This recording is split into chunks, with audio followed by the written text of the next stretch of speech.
I want to talk to you about protein. So, this is a health talk. And first of all, I want to cover the topic of how much protein is enough. I've seen a lot of people saying, "Oh, we're not getting enough," and if you have plant-based protein, you're gonna have to eat a whole lot more than if you are getting your protein from animals, because it's harder to absorb and blah blah blah. And and more is better, and so on and so forth. And so, first of all, when it comes to how much is enough, most people most people can meet their body's needs by getting zero point 0.8 grams per kilo of body weight. You do the math. I'm not going to do it for you. um, I'm like, I don't know,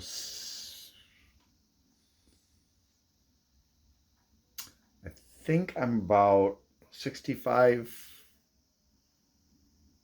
70, somewhere around 65, 70 kilos.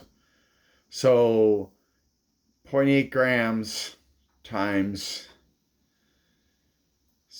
we'll just say 65. Yeah. And that's how much I should be getting. Now, if you are somebody who is like a high performance athlete, say an Olympic athlete or somebody else who really, really needs a lot of protein, you can double that number to 1.6 grams per kilo of body weight. But the average person can't use more than about zero point 0.8. Now, it varies from person to person. Some people need less protein, some people need more protein, but if 97% of people will get enough at zero point 0.8 per kilo. So, unless you're a performance athlete, that should be your goal. And the majority of people are already getting enough without protein supplements. That means protein powders, protein cookies, protein bars, protein milks, protein juices, protein ice cream, protein shakes, protein breakfast bars, protein energy bars, protein candies, and so on and so forth. You're getting enough already, and there is evidence to suggest that these products that use protein isolates from animals and plants, it doesn't really matter, are not necessarily good for health. So really, I mean, unless you're like just eating crap all the time that doesn't contain any protein in it, you're getting enough. And protein comes from plants. Now, I was raised to believe, because of marketing, I think, that protein came from animals. Well, it does, because the plants that the animals eat contain the protein. And it bioaccumulates in the animals, in their muscles primarily.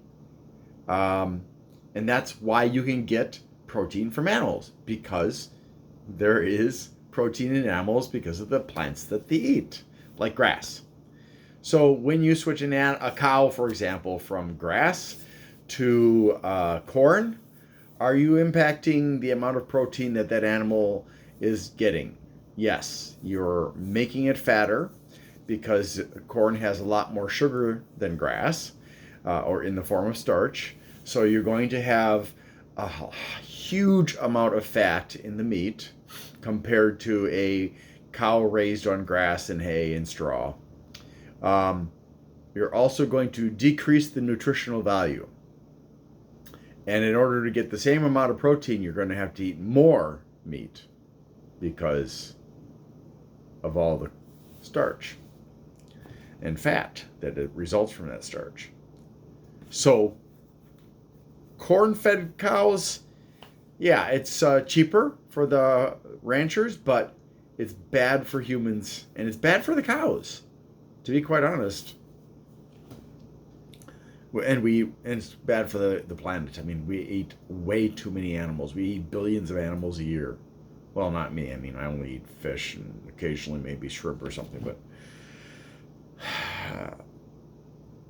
we are murdering huge numbers of animals. Some of which are very social animals. Some of which are fairly intelligent.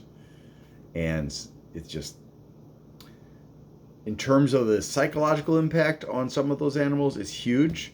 In terms of the social impact on some of those animals, like cows, and pigs, it's also huge. They can go into depression when they have their baby ripped away from them. They can go, so they can become a dairy cow. They go into depression when one of their close friends, a cow that they care about, dies or disappears.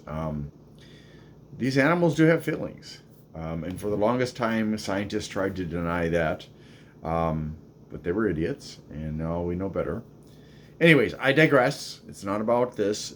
I'm just trying to state some reasons. I mean, we're grossly destroying the planet's ecosystems because of our obsession with meat, and it's killing us too. Now, bring it to a more personal, anecdotal level. I got Natrive Moulis, and there were 4 flavors. The strawberry flavor was nasty. I couldn't get it to taste good no matter what I did. The vanilla is pretty good, and the cookies and cream flavor is good. The chocolate fudge brownie is meh. But one thing I discovered was that they taste much better when mixed with a milk product than if you're mixing them with water. And some of them, like the vanilla one, taste very good with juice. So I was drinking one of these, sometimes a double, in one day, every day, for a few weeks. And I started noticing something because I periodically go to this machine that checks my blood pressure. It's called a Higgy machine. Hey, Higgy guys. You never wrote back to me about what you want me to do for you. Anyways, and the Higgy machine, it checks my blood pressure, checks my weight, it calculates my body mass, and it also checks my fat. I hold on to these bars, which I assume are sending some kind of a minor current through my body. I don't feel anything other than that I'm holding on to metal bars. And it calculates some stuff that way. But what was happening was, after several days of drinking, my blood pressure was going up into the danger zone. And I stopped drinking them every day, and my blood pressure went back down. Now, this is one of the consequences of over-consuming protein, especially these unnatural protein isolates, which I'm doing right now. That's my dinner. And so you can actually cause an increase in blood pressure into the danger zone. If you've already got high blood pressure, that's even worse. I'm on a medication, lisinopril, for high blood pressure, and it still bumps it up above normal. Also, your kidneys are what filter out protein. So protein is either going to get converted into fat in the form of lipids and sugar in the form of glycogen, or it could be stored either in the muscles as fat and glycogen, or it could be stored in the liver as fructose, a different kind of sugar, or the rest of it can be taken out of your body by the kidneys. That puts a lot of strain on the kidneys. So you can actually stress if you're like constantly eating a lot of certain things, including protein. Also, like if you consume a lot of beverages that have tannins in them, like cola and tea, for example. Those dark-colored beverages put a lot of pressure on your kidneys, and you can end up getting kidney stones. So, overconsumption, not recommended. Once in a while, fine, but Daily, don't. And is it true that in order to get enough protein from plants, you have to eat more? Well, yeah, because it's concentrated in the animal. It's not concentrated in the plant. So yes, you have to eat more. Does that mean you're going to have trouble getting enough? No, not really. There are plenty of plants that have a lot of protein in them.